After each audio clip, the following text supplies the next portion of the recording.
Bonjour, bonjour, bienvenue sur le plateau de Batijournal TV. Bienvenue sur Batimat 2022 et nous allons entamer on a décidé de faire deux petites émissions sur des métiers et là on va s'intéresser au métier de prescripteur bois. Et avec moi pour en parler, deux prescripteurs, enfin une prescriptrice, ce qui n'est pas facile à dire. Lucie Meunier, bonjour. Bonjour. Donc vous êtes prescriptrice bois. Pas facile. Et vous assurez aussi la coordination, hein, je crois, de tous les prescripteurs bois. Oui, c'est ça. C'est ça. Et à côté de vous, Thomas Baudot, bonjour.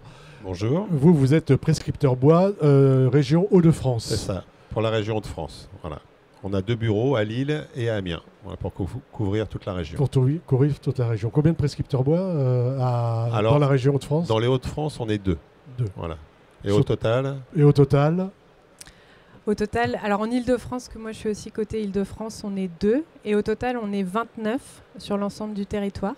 D'accord. Alors, on n'est pas tous à temps plein, plutôt 25 à temps plein sur le sujet, mais 29 personnes. 29 personnes qui ont ce titre de prescripteur bois Tout à fait. ou prescriptrice. Combien de femmes? C'est équilibré? 11 femmes, 18 hommes. Pas tout à fait voilà, encore. on est presque à parité. Alors, un prescripteur bois, c'est quoi? Alors, un prescripteur bois, notre rôle, c'est de prescrire le matériau bois dans la construction. Donc, c'est la construction neuve, la réhabilitation, aménagement intérieur, extérieur, auprès de maîtres d'ouvrage, des maîtres d'ouvrage publics, privés et aussi des maîtres d'œuvre. Comment vous y prenez? Alors, je sais que vous allez faire beaucoup de choses, mais vous allez frapper à leur porte, vous discutez avec eux, c'est un travail de relation, de réseau? Oui, alors on a des actions, on a des outils dont on pourra parler. On va en parler après. Voilà. Oui. Là, on va rester un peu général au début. On a des rencontres en B2B avec les professionnels, les acteurs de la construction, ou après ça peut être lors d'événements ou d'actions plus collectives. Alors dans chaque FIBois, on développe aussi des actions qui sont un peu spécifiques. Nous, on a les journées de la forêt et du bois, on a voilà. Et autant il y a quelques temps, nous, on allait plus vers les maîtres d'ouvrage, on suscitait des rendez-vous, et depuis quand même maintenant 2, 3, voire 4 ans, c'est plutôt les maîtres d'ouvrage qui ont identifié FIBois, qui viennent vers les interprofessions pour chercher de l'information. Vous avez moins besoin de vous faire connaître qu'avant. Et moins besoin de convaincre aussi. De construire en bois. Oui, les acteurs sont peut-être. Il y a davantage d'appétence pour une meilleure connaissance et davantage d'appétence pour la construction bois. Donc maintenant, c'est comment faire. Oui, aujourd'hui, on est vraiment dans en tout cas des maîtres d'ouvrage qui ont une vision de plus en plus environnementale. Voilà, ça c'est vraiment un constat. Quand nous sommes, enfin moi quand je suis arrivé en tant que prescripteur en 2015, on prescrivait vraiment la construction bois. Voilà, aujourd'hui, on est dans une prescription bois local, circuit court, isolant biosourcé, et on a des maîtres d'ouvrage qui nous disent, en plus j'aimerais isoler avec la paille du champ d'à côté, tout ça.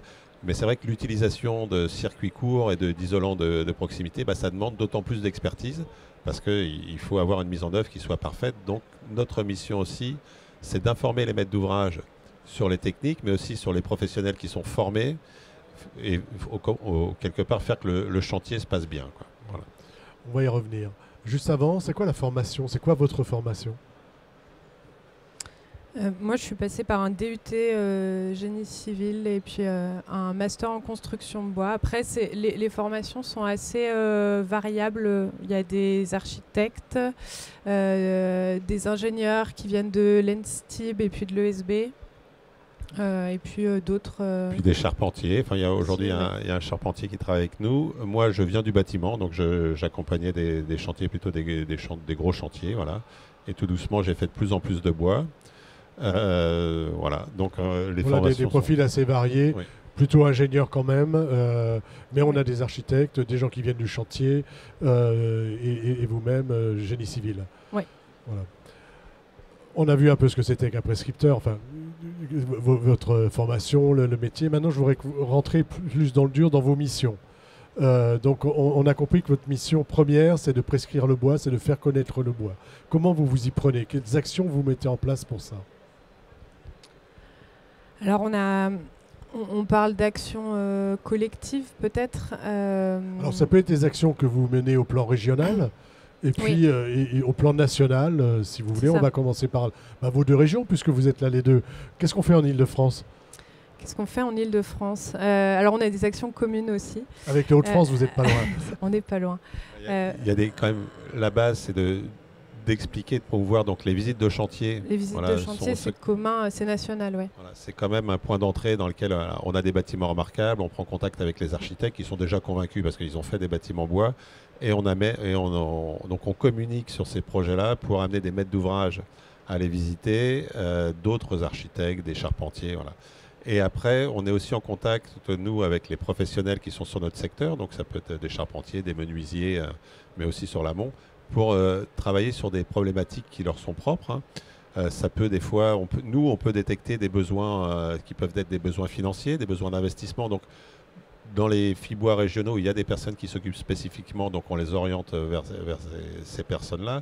Ça peut être des besoins de formation, donc on peut détecter qu'il y a un besoin de formation spécifique chez les charpentiers, chez les architectes, et on essaie de développer des actions qui répondent à ces besoins-là. Donc une des actions qu'on a en commun, c'est la formation, par exemple, là qu'on a lancé la formation concepteur construction bois bas carbone. C'est vrai que ça, c'est une des actions qui est quand même qui a été importante, qui nous a demandé beaucoup de temps depuis maintenant un peu plus de 3 ans, à l'initiative d'Interprofession qui faisait déjà des formations sur la maison passive qui sont certifiantes, c'est-à-dire que quand on veut faire un bâtiment passif, il faut avoir fait cette formation-là pour pouvoir le labelliser. Et nous, on s'est rendu compte que pour des bâtiments bois d'une certaine suffisamment techniques, des bâtiments qui peuvent être des bâtiments collectifs, des bâtiments qui reçoivent du public, il y avait un besoin de formation complémentaire qui était important. Donc on a développé une formation longue qui a pour objet d'être certifiante, elle le sera prochainement, et qui est diffusée aujourd'hui partout en France. Voilà. Partout en France, mais c'est des formations par des prescripteurs, les diffusées, cette formation ? Alors c'est dispensé en partie par des prescripteurs et en partie par des experts sur des thématiques bien spécifiques. Donc on a un expert sur l'acoustique, un expert sur la sécurité incendie, un expert...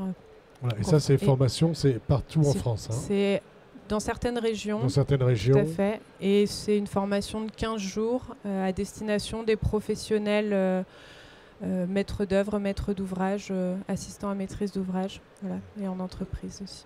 Donc ça, profil technique. Façon de promouvoir le bois, mais c'est aussi de promouvoir, d'avoir des acteurs qui sont vraiment au fait de ces questions. Qui sont formés, qui puissent faire des bâtiments avec, suffisamment qualitatifs pour qu'ils soient reproduits, pour qu'il y ait cet effet, en tout cas un effet positif, faire des bâtiments qualitatifs qui conduisent à en faire d'autres. Oui, que les acteurs montent en compétences sur les thématiques du bois et des biosourcés. Une autre de vos missions, c'est de faire connaître le bois, en fait, et c'est d'en passer par un concours. De quoi s'agit-il ? Par un, pardon ? Par un concours. Un concours ou un prix, excusez-moi. J'aurais dû dire un prix. Non. Un concours, c'est un concours. Le prix national de la construction bois. Qui sera donné ce soir, là bientôt, sur le salon Batimat, et on aura Paul Jarquin, Madame Lecomte et une autre troisième personne dont j'ai perdu le nom, qui sera avec nous tout à l'heure pour nous en parler. Oui. Mais alors ce prix, c'est quoi ? Comment vous l'organisez ? Quelle est votre mission pour organiser ce prix ? Alors ce prix, il part d'abord des régions. Voilà, chaque interprofession organise son prix régional de la construction bois. Elle est lauréat de chacune des régions, dans différentes catégories, sont remontées et concourent au prix national. Voilà, et le but, c'est de mettre en lumière des opérations qui sont emblématiques, que ce soit du logement, du tertiaire, de l'aménagement intérieur. Voilà, il y a différentes catégories. Il y a différentes catégories, et l'idée, c'est de montrer que le bois va partout, qu'il est en structure, qu'il est à l'extérieur et à l'intérieur, c'est ça. Exactement. C'est exactement. On va pas délivrer tout de suite les prix. Non. Les Parisiens, en Ile-de-France, qui est-ce qui concourait là, et pour les Hauts-de-France, on sait qui ? Alors, il y a plein d'acteurs aujourd'hui. Moi, je pourrais vous parler du lauréat de notre région, mais c'est vrai que ça peut être... là, nous, on est, par exemple, sur une salle communale, une petite ville à côté de Lille, qui a fait une salle des fêtes à Chemie, tout en bois local, voilà. Mais maintenant, il y a eu 500 candidatures. 500 candidatures. Voilà. Donc c'est vrai qu'on on les a peut-être... Donc c'est un prix qui commence à avoir beaucoup de notoriété. Oui. Et chaque maître d'œuvre qui postule, accompagné de la maîtrise d'ouvrage de l'entreprise, qui présente son projet au prix national de la construction bois. Ensuite, ça va venir alimenter un site qui s'appelle le Panorama Bois, que vous connaissez. Oui, alors qu'on a déjà présenté ici, mais reparlez-en nous.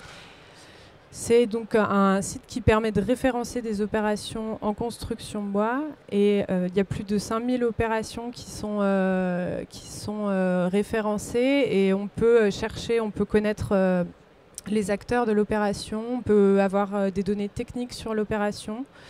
Et il y a même un moteur de recherche sur la base de mots-clés pour aller chercher une opération. En fait, vraiment, l'idée, c'est le retour d'expérience. Tout à fait. Et c'est comme ça, vous sélectionnez, on va dire, les projets avec le concours, entre autres, avec les prix. Et ensuite, ils sont référencés. On peut s'y intéresser, on peut regarder. On a toutes les infos sur le projet. C'est ça. Oui, je dirais même que le Panorama Bois, c'est un prérequis au prix national, parce que pour concourir au prix régional, le projet doit être inscrit sur le site. Et après, une fois qu'il est complet sur le site, on bascule sur le prix. Oui, tous les candidats peuvent donner de la visibilité à leur opération et la faire connaître. Donc on a vu la mise en place de formation, enfin ce métier général de prescripteur, de faire de la prescription. Mise en place de formation, le prix de la construction bois. Quelle autre mission avez-vous encore ?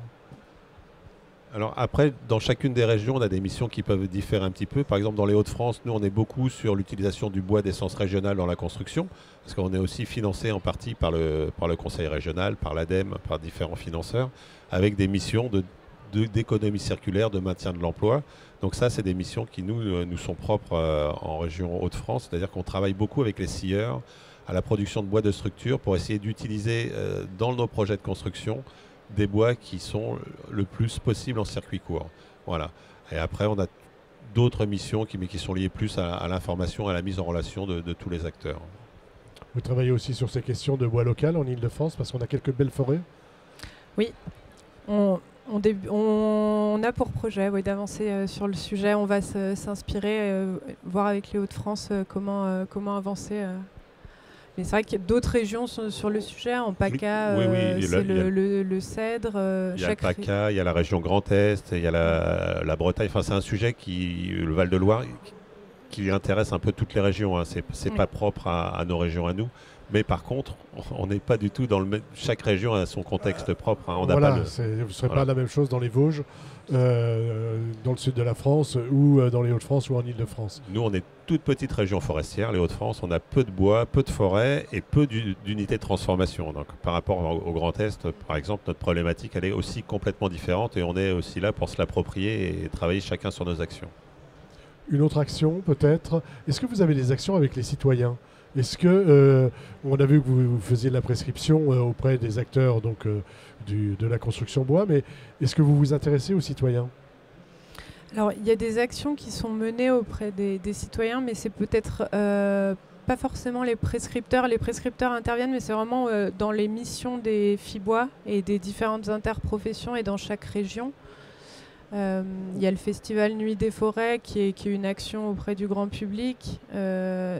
Oui, et puis on parle beaucoup du dialogue forêt-société, parce qu'aujourd'hui on demande tout à la forêt. On lui demande de faire du bois pour construire, du bois pour se chauffer, on lui demande de filtrer l'eau, on lui demande de capter du carbone, on lui demande de faire des lieux de promenade et de biodiversité.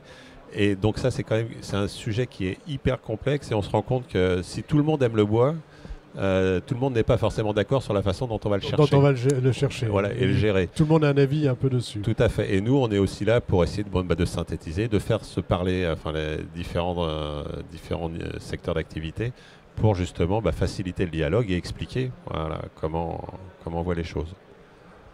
On a fait un bon tour d'horizon. Est-ce qu'il y a quelque chose qu'on n'a pas dit sur votre métier ? Donc, moi, je voudrais très rapidement revenir sur la formation qui a été faite, parce que c'est vrai que cette formation-là, on l'avait pensée c'est vraiment une démarche nationale de tous les FIBois, et on a sollicité, pour la construire, on avait sollicité tous les experts qui avaient été identifiés au niveau national pour chacun des modules. Et tout le monde nous a dit oui. Donc c'est vrai que pour la partie structure, on a travaillé avec les bureaux IBC. Pour l'acoustique, on a vraiment des experts acoustiques qui ne sont pas que formateurs, mais qui interviennent aussi sur le terrain. Pour l'incendie, c'est la même chose. Donc on a vraiment une formation qui est très complète et qui, je pense, répond bien aujourd'hui au développement de l'ambition de la construction bois. C'est-à-dire qu'on va construire des bâtiments de plus en plus hauts, de plus en plus techniques et de plus en plus performants. Et on a besoin pour ça d'avoir des gens qui sont très techniques et de plus en plus formés. Vous êtes fixé combien de personnes formées et en combien de temps? Alors, est-ce que vous avez des objectifs? On n'a pas d'objectif. L'objectif, c'était de la créer. Et depuis qu'on l'a créée, elle est complète. Donc c'est qu'il y avait un besoin. Voilà, c'est qu'il y avait un besoin. On la diffuse maintenant. Chaque région, elle a été créée et chaque région peut se l'approprier et la proposer. Et aujourd'hui, elle a été proposée en région Île-de-France et Hauts-de-France. Elle a été proposée en Nouvelle-Aquitaine, en Auvergne-Rhône-Alpes. Voilà. Donc, et puis d'autres régions qui sont à venir. Oui. Non, peut-être sur d'autres actions qu'on mène, c'est qu'on participe à des enquêtes aussi par exemple à l'enquête nationale construction bois et qui va être lancée là en 2023. Avec pour but de faire un état des lieux de la construction bois, voilà, et de connaître, faire aussi parfois des enquêtes prospectives. Et puis un dernier outil qui a été développé par les Fibois, c'est quand même le pacte bois biosourcé. Et il a été signé la semaine dernière en Auvergne-Rhône-Alpes. Et c'est un outil qui justement permet d'échanger et de dialoguer avec les maîtres d'ouvrage et les maîtres d'œuvre. Et actuellement, on est à 75 maîtres d'ouvrage qui sont déjà signataires de ce pacte bois biosourcé. Ouais. Qu'est-ce qu'il y a rapidement dans ce pacte? Très rapidement, c'est des maîtres d'ouvrage qui s'engagent à intégrer des matériaux bois et biosourcés sur leurs opérations, sur leur production régionale. Donc c'est vraiment, ça se décline dans différentes régions. On s'engage sur un certain pourcentage. Hein, exactement. Voilà. On a besoin de prescripteurs bois? Vous recrutez? On recrute. Oui, c'est vrai que c'est en tout cas, il y a de plus en plus d'utilisateurs du bois et c'est vrai que c'est quelque chose, transformer le bois, travailler le bois et en parler, c'est quelque chose dans lequel il y a du travail, c'est sûr. Il y a du travail et donc des recrutements en cours. En Occitanie notamment. Voilà. En Occitanie, l'appel est lancé. Merci d'être venu sur le plateau de Batijournal TV donc pour nous parler de votre métier de prescripteur et de prescriptrice. Mais c'est beaucoup plus difficile à dire. Bois. Une émission à retrouver sur notre site internet Batijournal TV et bien sûr sur les sites de nos partenaires que sont France Bois Forêt et le magazine Woodsurfer. Merci à vous. Merci.